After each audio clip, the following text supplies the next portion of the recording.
Bismillahirrahmanirrahim. Sebelum video ini dimulai, pastikan kamu sudah mengetik tombol salam alaika ya Rasul, salam alaika ya Habib. Bismillahirrahmanirrahim.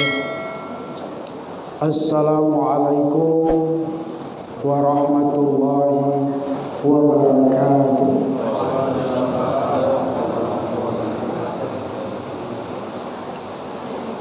Alhamdulillahilladzi ahyana ba'dama amatana wa ilaihi nusyur. Asyhadu an la ilaha illallah wahdahu la syarikalah wa asyhadu anna Muhammadan abduhu wa rasuluh sallallahu alaihi wasallam la nabiyya ba'da. Rabbi israh li sadri wa yassir li amri wahlul 'uqdatam min lisani yafqahu qawli. A'udzu billahi minasy syaithanir rajim. Bismillahirrahmanirrahim. Fa'alhamaha fujuraha wa taqwaha. Qad aflaha man zakkaha wa qad khaba man dassaha. Shadaqallahul azim. Allah telah mengilhamkan kepada kita keburukan dan ketakwaan. Beruntunglah orang mensucikan dirinya, merugilah orang yang mengotori dirinya. Al-Quran surat Asy-Syams pada ayat 8, 9, 10. Pengurus yang kita hormati, Bapak-bapak, Ibu, jemaah subuh. Doa yang selalu kita baca di dalam salat. Allahumma inna a'udzubika min azab jahannam wa min azabil qabri wa min fitnatil mahya wal mamat wa min fitnatid dajjal. Ya Allah, jauhkanlah aku dari azab jahannam. Ya Allah, jauhkanlah aku dari azab kubur. Ya Allah, jauhkanlah aku dari nama fitnah dunia. Ya Allah, jauhkanlah aku dari yang namanya Dajjal. Doa yang selalu kita baca ini sebelum kita mengucapkan salam di dalam salat. Bapak-bapak, ibu-ibu kaum muslimin, kajian kita pada pagi hari ini ada beberapa sifat yang harus kita hindari sebagai manusia. Dalam ayat ada dua tawaran kaum muslimin. Apa tawaran yang pertama? Mau kita jahat atau mau kita bertakwa? Artinya kaum muslimin memilih kita. Kalau kita menjadi orang yang jahat atau mengingkari atau melanggar segala ketentuan Allah, berarti kita adalah orang yang kotor jiwa kita.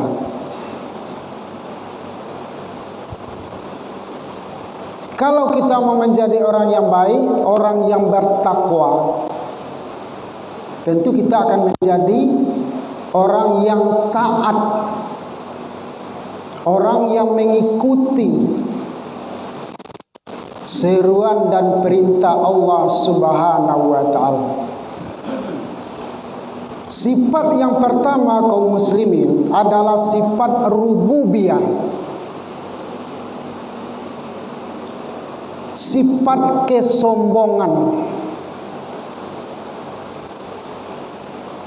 Pantaskah kita kaum muslimin sebagai manusia menyombongkan diri, angkuh? Tentu pertanyaannya tidak akan mungkin.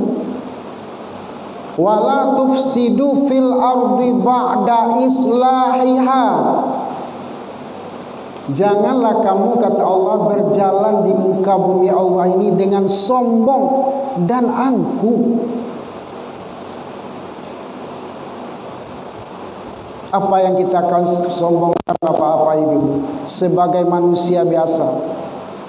Tidak ada artinya kita kaum muslimin di hadapan Allah Subhanahu wa taala.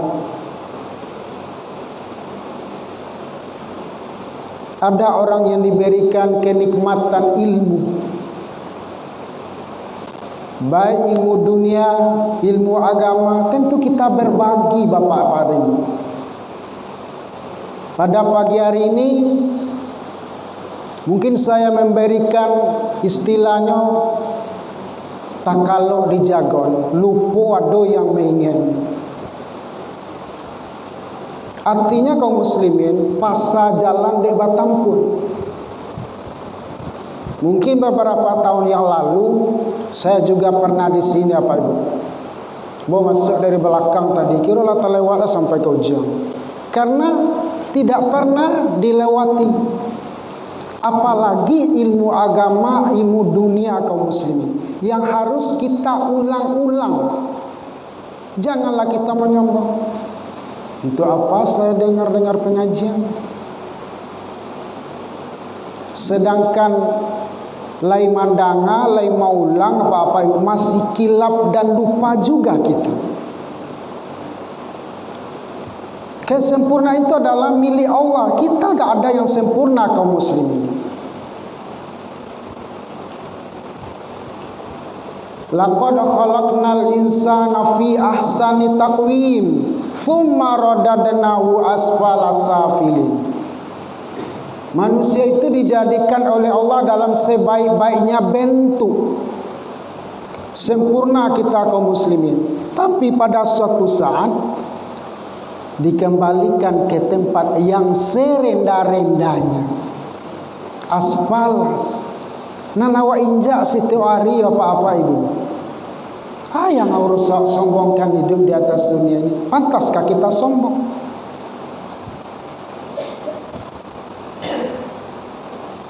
Makanya kaum muslimin, sifat ini harus kita hindari.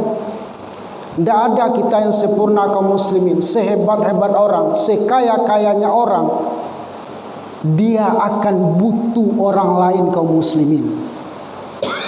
Karena ada orang kaya pak, meninggalnya calian orang tentu tidak mungkin. Pasti ada yang ikut menyelenggarakan. Itu sekurang-kurangnya pak ibu. Tidak tahu ada awam bola mati, tidak ada urusan. Yang jelas itu kewajiban manusia. Pasti kita butuh bantuan orang lain. Itu semati-mati anginnya Bapak Ibu.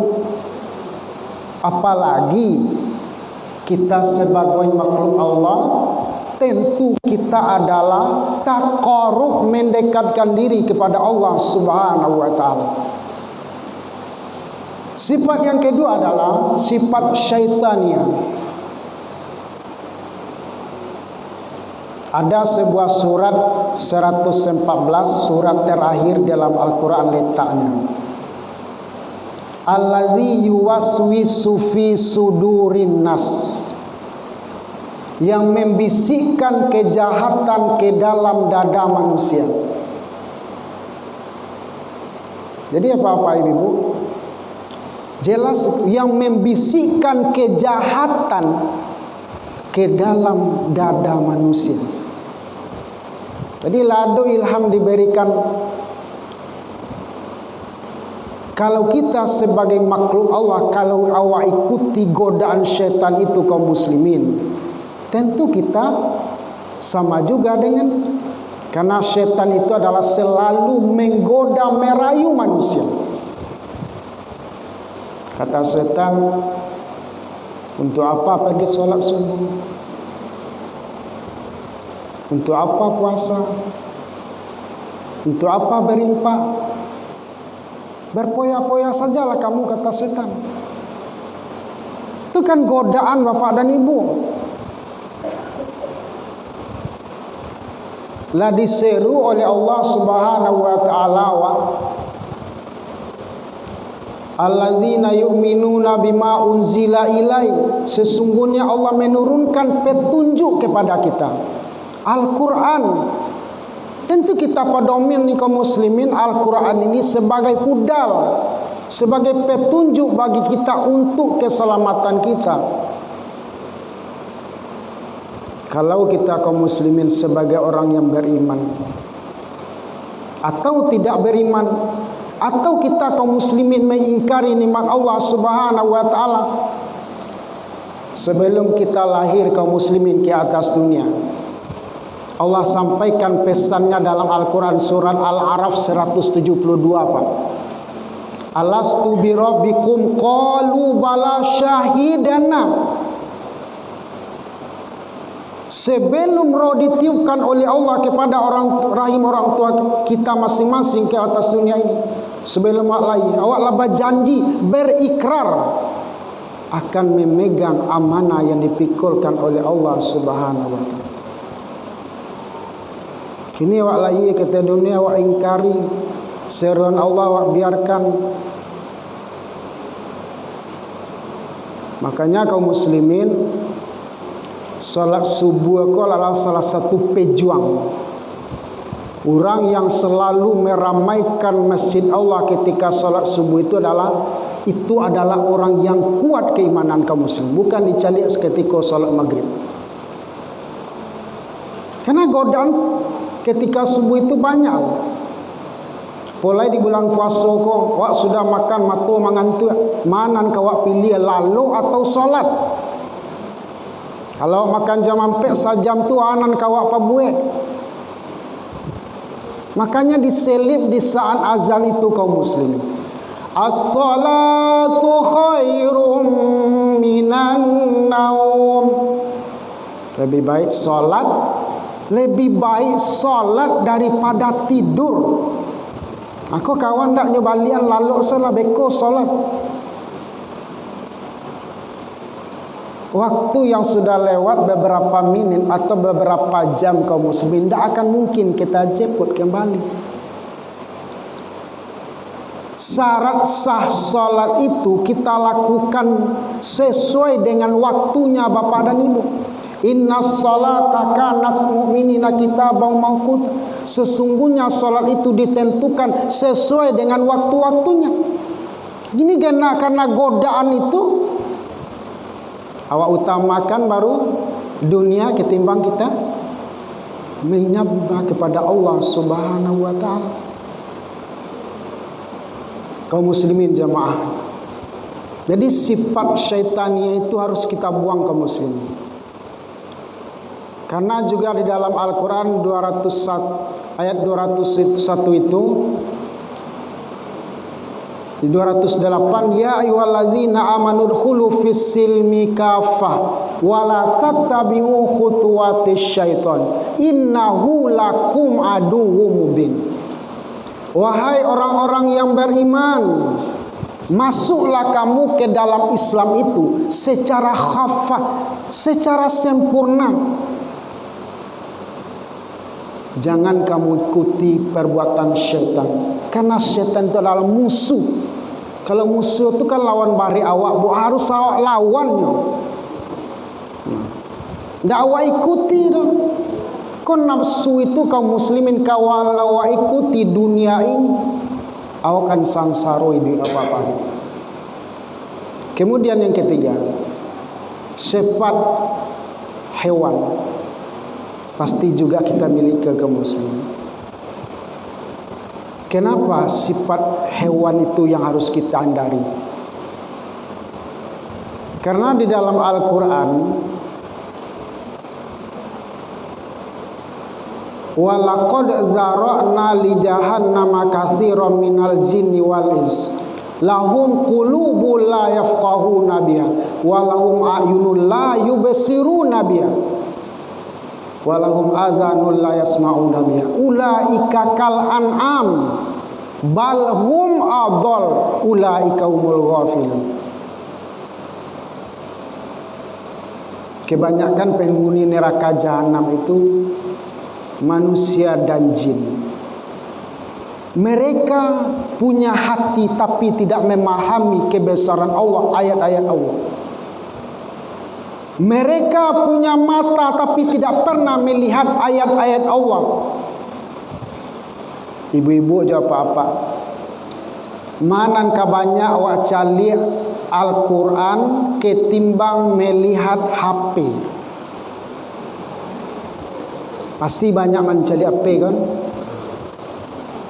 Berarti awak harus memikir mata ambo diberikan oleh Allah untuk anak sebanyak. Harus awak perhitungkan bapak-bapak.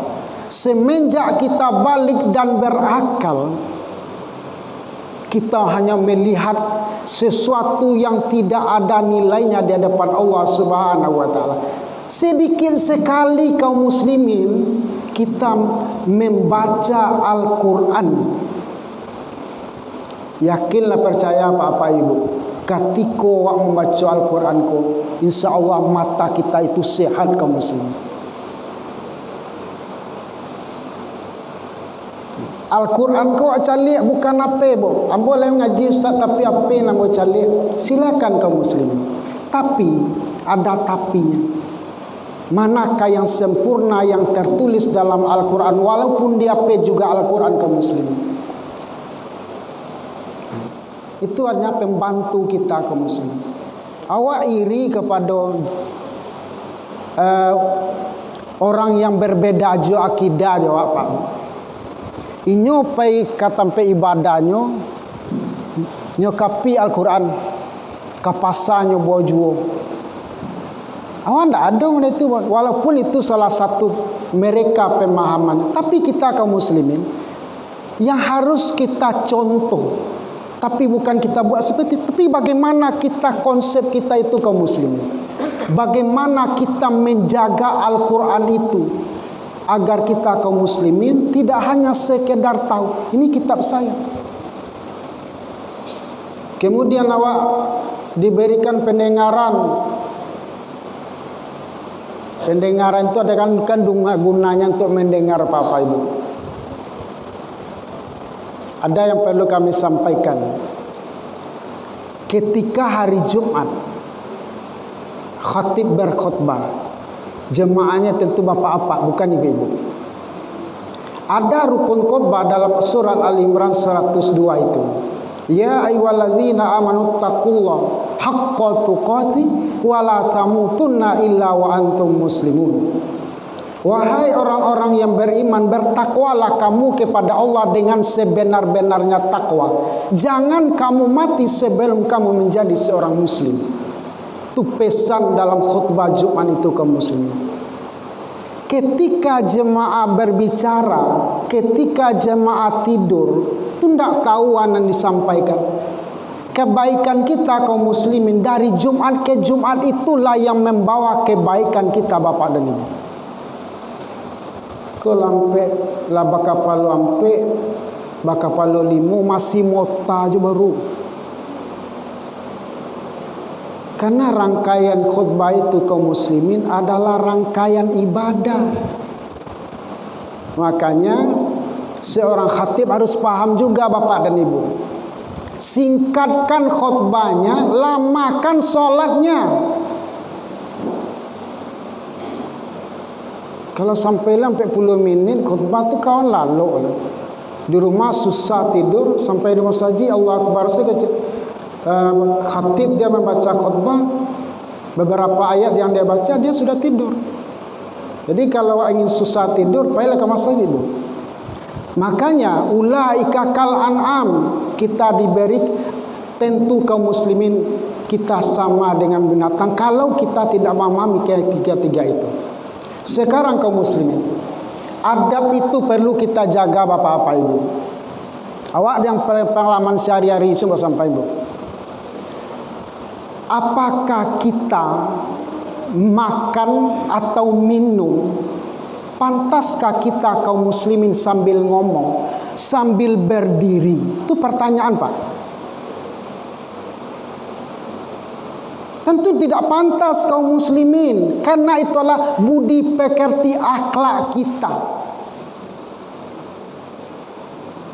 Kalau nenek-nenek awak dulu bu, duduk makan, jangan tagak makan. Nan tagak makan tu sia. Kan itu pertanyaan Pak. Awak kan itu adalah salah satu akhlak bu. Akhlak itu yang sangat menentukan sekarang kaum muslimin. Makanya Bapak kalau ada walimah undang barale, kalau ndak ada tempat duduk tunggu sebentar. Kalau ndak akan mungkin awak menunggu. Letakkan salah dalam rumah adat itu, apa yang perlu kita sampaikan, minta izin. Bahan nak makan Pak, boleh makan tadi. Untuk kebaikan itu wajar kaum muslimin. Daripada kita korban. Kan ini adalah yang harus kita perhatikan Bapak dulu. Pantaskah kita sebagai hamba Allah yang sempurna, punya akal, punya nafsu diberikan oleh Allah, awak sama dengan kal an'am tadi? Tentu tidak akan pantas kaum muslim. Makanya beda awak dengan yang namanya kal an'am itu adalah akal. Awak diberikan nafsu juga, akal diberikan. Kalau binatang dia hanya diberikan nafsu, makan setarui, tagak makan, lalok makan, itu sibuk. Kalau kita sebagai manusia, apa kita harus memikirkan? Akal itu yang harus kita fungsikan Bapak dan Ibu. Jangan kita tergoda yang namanya perbuatan-perbuatan yang salah. Jadi oleh karena itu kaum muslimin, juga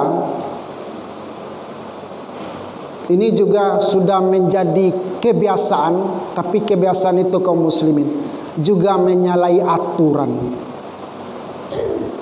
Seandainya jalan kita pakai bu, untuk barale pribadi awak masing-masing, walaupun izin pihak Kapolsek dia mengizinkan, tapi kita kaum muslimin sebagai manusia kan raso pareso ko yang penting.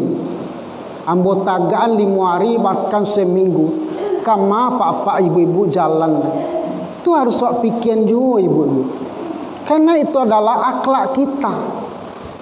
Kalau orang mengomel di dalam hatinya, panik bos ko baputa lah 1 kilo balik 2 kilo lah baputa.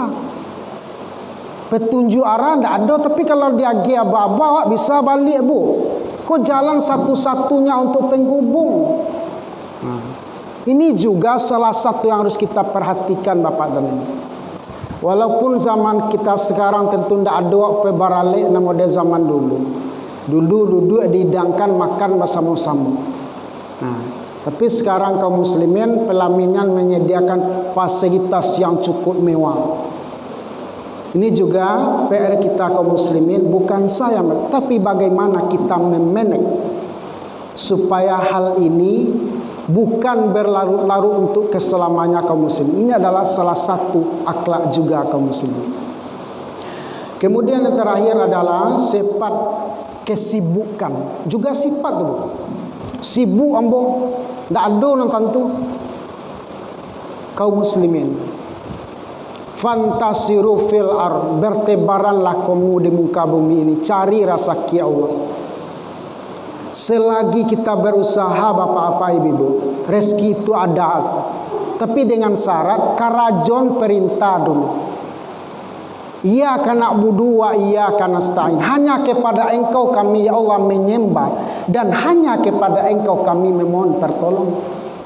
Minta tolong senamu tapi tidak pernah mengabdi kepada Allah Subhanahu wa taala. Kan tidak mungkin bapak-bapak ibu. Jadi persoalan sibuk, memang manusia diberikan kesibukan oleh Allah mengurus dunia ini. Tapi kita kaum muslimin Wabtaghi fi ma atakallahu daral akhirah wala tansa nasibaka minad dunya. Dan carilah rezeki Allah itu kena kamu di dunia ini harus kamu seimbangkan. Akhirat juga kamu perhatikan, dunia juga kamu perhatikan. Kalau ingin selamat di akhirat Bapak dan Ibu, dunia ko tampe awak segala-galanya untuk kampung kita di akhirat kelak. Ko baca doa ke namun Rabbana atina fid dunya hasanah wa fil akhirati hasanah. Salat sindak ada. Puasa sindak ada. Mereka mungkin Bapak dan Ibu. Nah, adalah orang yang lebih alim, pantang-pantangnya mampu, Pak, tolong doa nuranggai ambo ko dalam amplop ko tolong doakan. Pasti ada pemahaman kita kaum muslim. Inyo sendak salat dah. Mana mungkin kaum muslimin bakti seorang anak kepada orang tua karena dia sibuk, karena dia mampu segala-gala bisa dibayar ku sarugo ko ndak bisa dibayar. Sekarang kita lihat kaum muslimin. Ada orang yang mampu umrah setiap tahun karena nominal kemampuannya banyak. Tapi kaum muslimin, apakah tujuan mereka berwisata atau pergi beribadah? Di situ bermunajat kaum muslimin. Mudah-mudahan saya pergi umrah ini akan berubah sikap saya kepada yang lebih baik. Kau sudah umrah, yang produksi buka jubah beliau. Ya cari ketiga orang sana suci Mekah ni tidak pernah buka kepala terbuka, tapi sampai dia di negaranya dia buka rambut lagi. Kan namanya kaum muslimin mau Allah tu namanya. Sebab kita kaum muslimin adalah makhluk Allah yang harus kita pertanggungjawabkan. Awakku dipertanggungjawabkan kaum muslim apa yang kita lakukan di atas dunia ini. Jadi oleh karena itu kepada apa-apa Ibu, apa yang kita sampaikan di awal tadi dalam surat Asy-Syam tadi, mau kita menjadi orang jelek, buruk atau menjadi orang yang baik, silakan kita pilih Bapak. Allah itu maha adil dan segalanya. Surga menunggu untuk orang-orang yang bertakwa. Neraka tentu disediakan orang yang ingkar, yang mengingkari segala nikmat diberikan oleh Allah Subhanahu wa taala. Mungkin itu saja Bapak Ibu tausiah yang bisa kita sampaikan pada subuh kali ini. Yang benar dari Allah, yang salah dari kami yang menyampaikan. Billahi taufiq wal hidayah. Assalamualaikum warahmatullahi wabarakatuh.